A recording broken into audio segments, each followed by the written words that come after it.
শুভ সকাল বন্ধুরা। ঘড়ির কাঁটা এখন 8টা বাজতে যায়। আজ হলো শুক্রবার। বাবা গলা দিয়ে সরার বেরোচ্ছে না।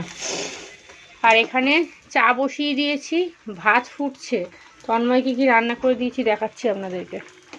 এই হলো ফুলকপি আলু ভাজা, একটু বেশি করেই দিয়েছি। আর এখানে পেঁয়াজ দিয়ে মুসুর ডাল, একদম অল্প করেই রান্না করেছি। আমার আর তিশানের জন্য অন্য কিছু হবে।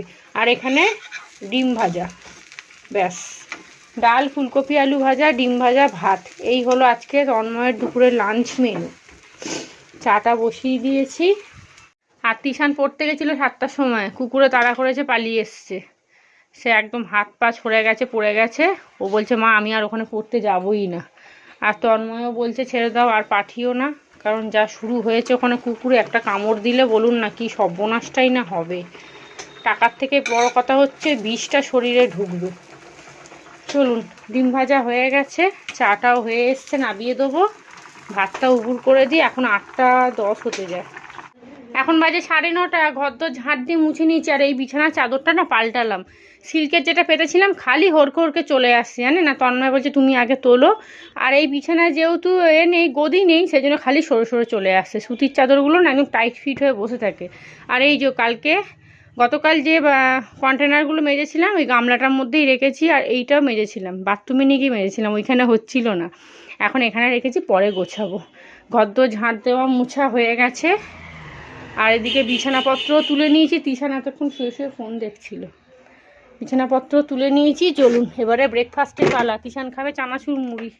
গুড মর্নিং বন্ধুরা, কেমন আছেন আপনারা? সবাই নিশ্চয়ই ভালো আছেন, আমিও ভালো আছি। আজ হলো শুক্রবার, ঘড়ি কাটা এখন 9:45 বাজতে যায়। তিশান ব্রেকফাস্ট করবে, তারপরে জল গরম বসাবো, স্নান করবে। আজকে স্কুলটা হলে শান্তি। আজকে হয়ে ব্যাস আর যাবো না। শনিবার থেকে তো এমনি ক্লাস হবে না, সব প্যান্ডেল করা শুরু করে দিয়েছে।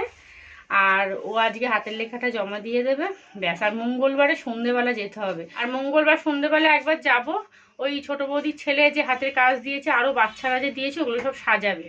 তো বলছে নাকি মিডিয়ারা আসবে, তো একবার যেতে বলেছে। গার্জেনদেরকে বলেছে যারা যারা হাতের কাজ দিয়েছে বা যারা দেয়নি তাদেরকেও বলেছে আসতে। আর আমার আর তিশানের জন্য আজকে দুপুরে রান্না হবে খিচুড়ি। তো গতকালই ঠিক করে রেখেছিলাম যে খিচুড়ি খাবো। রাত্রি শুয়ে শুয়ে ভাবছিলাম একটু ফুলকপি আছে আর ছোট ছোট গোটা আলু নিয়ে আসবো, গোটা আলু দেবো। আর সিম আছে, গাজর, বিনস সব আছে, একসাথে ভালো করে একটা খিচুড়ি করবো। আর পাঁপড় ভাজবো, আর একটু আলু ভাজবো না ভাবছি, পাঁপড় ভাজবো আর ডিম ভেজে নেবো, ব্যাস হয়ে যাবে। এসে খিচুড়িটা বসাবো, যেহেতু খিচুড়ি তো গরম গরম না হলে ভালো লাগে না খেতে, একদম ওই জন্যই করিনি। আর তন্ময়কে ওই তো ভাজা ডাল দিয়ে দিয়েছি, ও নিয়ে চলে গেছে। এখন সেই সন্ধ্যেবেলা আবার আসবে। যাই হোক, চলুন আমিও ভাত খাবো। গতকালে একটু ভাত আছে, একটা আলু সিদ্ধ আছে, ওটা গরম করে খেয়ে নেবো। ডাল রেখেছি আমার জন্য একটু, আলু সিদ্ধ ডাল ভাত খেয়ে নিই, পেট এখন ডাবু হয়ে থাকবে। স্কুল থেকে এসে এখানে খিচুড়ি বসিয়ে দিয়েছি। এখানে চাল, ডাল, পেঁয়াজ, টমেটো, গাজর, বিনস, আলু, ফুলকপি ছিল না, ফুলকপিটা আনতে আমি ভুলেও গেছি জানেন। তো সব রকম দিয়ে একটা খিচুড়ি বসিয়ে দিয়েছি। আর এখানে আলু ভাজা করছি। আলু ভাজাটা অল্পই করব, কারণ তিশান শুধু খাবে। আর ওদিকে আমার অনেকগুলো বাসন ছিল, সমস্ত মেজে নিয়েছি। এখানে খিচুড়ি একদম রেডি। আর একটু শুকনো শুকনো করবো, এতটা ঝোল রাখবো না। দিয়েছি অল্প একটু মিষ্টি, এবারে ধনে পাতা দেবো। অনেকটা হয়েছে দেখেছেন, থাকলে থাকবে, তিশান সন্ধ্যেবেলা খেয়ে নেবে। আর এখানে অল্প করে আলু ভাজলাম, আমারও হয়ে যাবে, তিশানেরও হয়ে যাবে। এই দেখুন, গতকাল সন্ধ্যেবেলা ওই আমুলিয়া দুধ পাচ্ছিলাম না, তার জন্য একটা প্যাকেট দুধ এনেছিলাম, ঢোকাতে ভুলে গেছি ফ্রিজে জানেন। এখন দেখছি প্যাকেটটা পড়ে আছে, আমি না একটু ফুটিয়ে দেখি তো ঠিক আছে কি না। তারপর দেখলাম না ঠিক আছে, ধনে পাতা দিয়ে দিলাম, ব্যাস। একটু ঘি হলে ভালো হতো, কিন্তু ঘি ঘরে নেই। চলুন হয়ে গেছে, আর একটু ফুটুক। আমি 2-4টে ওই বালিশের ওয়ার ছিল, ওইটা ভিজিয়েছি। রিসানার একটা স্কুল ড্রেস পুরো, ওটা ভিজিয়েছি। কাচছিলাম, কাচতে কাচতে চলে এলাম যে না, খিচুড়িটা বন্ধ করে দেবো। আর অল্প একটু মিষ্টি দিয়েছি, সামান্য। আমি কিন্তু খুব একটা মিষ্টি দিই না, কিন্তু আজকে দিলাম। আর বাচ্চাগুলো এত চেঁচাচ্ছিল, কি আপনাদের সাথে কথা বলবো। আজ আমার মন একদম ভালো নেই জানেন। অতিরিক্ত টেনশান হলে যেরকম হয় সেরকম হচ্ছে। কিছু কথা আছে দেখবেন যেগুলো ঠোঁটের গোড়ায় এসে আটকে যায়, কিন্তু মুখে বলা যায় না, তাই না? কি আর করা যাবে বলুন, দুঃখ কষ্ট নিয়েই মানুষের জীবন। কাকে দুঃখের কথা বলতে যাবো, সে সামনে বলবে আহারে, তারপর পিছনেই বলবে কি ঠিক হয়েছে। আর একটুখানি ফুটুক, তারপরে নাবিয়ে দেবো। আর বাইরে আজকে দারুণ রোদ উঠেছে বন্ধুরা, সেই সকাল 7টা থেকে এরকম, মানে কি বলবো, ঝাঁ চকচকে রোদ। আর এখানে অনেকটা ভাত ডাল ফ্রিজে ঢুকিয়ে রাখবো, কারণ কেউ খাবে না রাত্রিরে, তো কেউ খাবেই না, রুটি করব। আজকে ভাবছি 2টো পরোটা করবো, জানেন, আজকে 2টো পরোটা করবো। আজকে করব না কালকে করব তাই ভাবছি।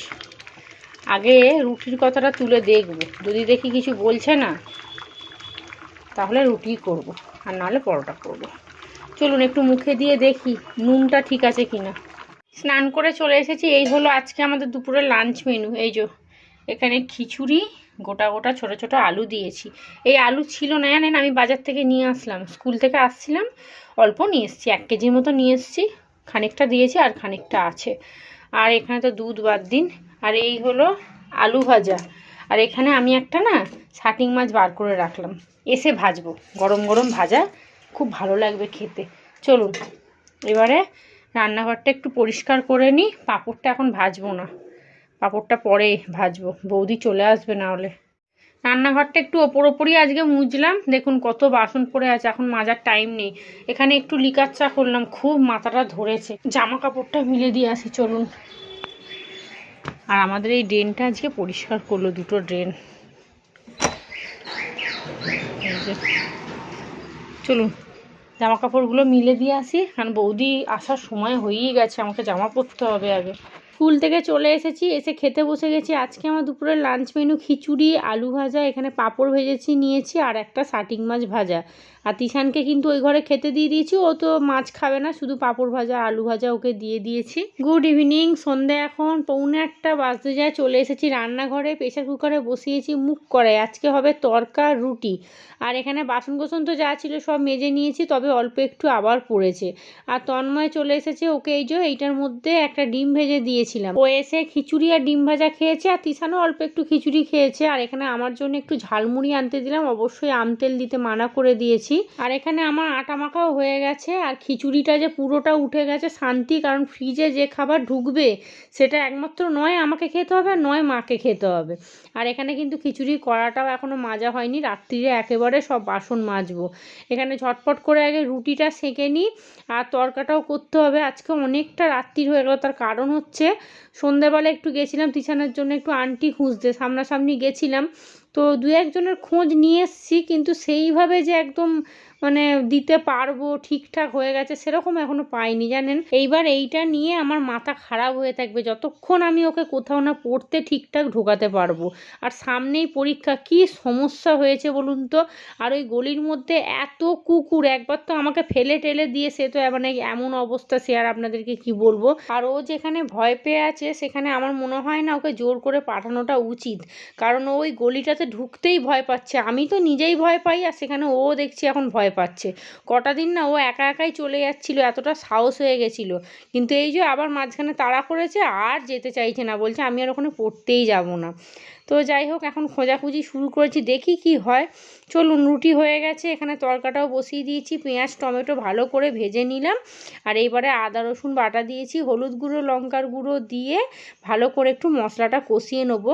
আর দেবো একটু কাশ্মীরি লঙ্কা, ওটা একটু লাস্টে দেবো। আর একটা ডিম দেবো, এগ তরকা করব। আর দেখুন অনেকটা টমেটো দিয়েছি, কিন্তু বেশি টমেটো দিলে তন্ময় আবার খেতে চাইবে না, ওই জন্য একটা টমেটো তুলে ফেলে দিলাম বড় দেখে। আর এইবারে দিচ্ছি একটু কাশ্মীরি লঙ্কা, একটু লাল লাল হবে, খেতে ভালো লাগবে। মশলাটা একটু কষিয়ে নিয়ে এর মধ্যে একটা ডিম ফাটিয়ে দিয়ে দেবো। আর একটা তরকার ছোট্ট মশলা নিয়ে এসেছি, 5 টাকা করে যে প্যাকেটগুলো, তো ওটাই পুরোটা দিয়ে দেবো, লাস্টে দেবো একদম, এখন নয়। এইবারে দেখুন ডিমটা দিয়ে দিয়েছি, এটাকে একটু ভালো করে কষিয়ে নেবো, ডিমটা একটুখানি ঝুরি ভাজার মতো করে ভেজে নেবো, দিয়ে তারপরে তরকাটা ঢেলে দেবো। আর এই দেখছি একের পর এক সমস্যা হয়েই যাচ্ছে এই কটা মাস ধরে। আবার দেখুন এই যে একটা ভালো জায়গায় পড়ছিল, ঠিক আছে, বাড়ির সামনে, দেখুন কোথা থেকে কোথায় সামান্য কুকুর নিয়ে জায়গাটাকে ছাড়িয়ে দিতে হলো, কি আর করব। আর তার উপরে সামনে পরীক্ষা, কি হবে বলুন তো, আমার তো মাথাতে কিছু ঢুকছে না। যাই হোক চলুন, এখানে তরকাটা ডালটা দিয়ে দিয়েছি, দিলাম একটুখানি কাশ্মীরি লঙ্কা। আগের বারে তরকা করেছিলাম, বেশ ঝাল হয়ে গেছিলো জানেন। তিশান আমাকে বলছে তুমি বাবার জন্য বেশি করে ঝাল দাও, আর আমি যে খেতে পারবো না সেটা একবারও ভাবো না। তাই আমি বলছি দেখ ওরকম কোনো ব্যাপার না, আমি আন্দাজে দিয়ে দিয়েছি, বুঝতে পারিনি। আর যা বাসন কোসন ছিল সব মেজে নিয়েছি। আর এই দেখুন একটা তরকা মশলায়, যখনই আমি তরকার ডাল কিনি এরকম একটা করে মশলার প্যাকেট কিনে নিয়ে চলে আসি। হাফ দিলাম, খুব বেশি দিলাম না। আর এই দেখুন কতটা আমি অথচ কাশ্মীরি লঙ্কা দিলাম, কিন্তু দেখুন কেমন একটা হলুদ হলুদই হয়ে আছে। তবে খেতে কিন্তু খুব টেস্ট হয়েছে, যেমন মিষ্টি ঠিকঠাক হয়েছে তেমন নুনও ঠিকঠাক হয়েছে। আর ধনে পাতা দিয়ে দিয়েছি, ব্যাস রান্নাবান্না কমপ্লিট। এখন ওই কটা বাজে, 9টা 10-15 হবে। এখন তো খাবো না, একটুখানি শোবো গিয়ে, বিছানা করব। কাজ কি কম আছে বন্ধু, একের পর এক কাজ হয়েই যায়। আর এখানে অনেক বাসন ছিল, আস্তে আস্তে করে দাঁড়িয়ে মেজে নিয়েছি। দাঁড়ান কড়াটা আগে নিচে নামিয়ে রাখি, বাবা পড়ে গেলে একদম যাবে। আর তন্ময় বলবে তোমার কাজের কোনো ছিঁড়িই নেই, পিছনেই তো বসে আছে না কুট কাটার জন্য।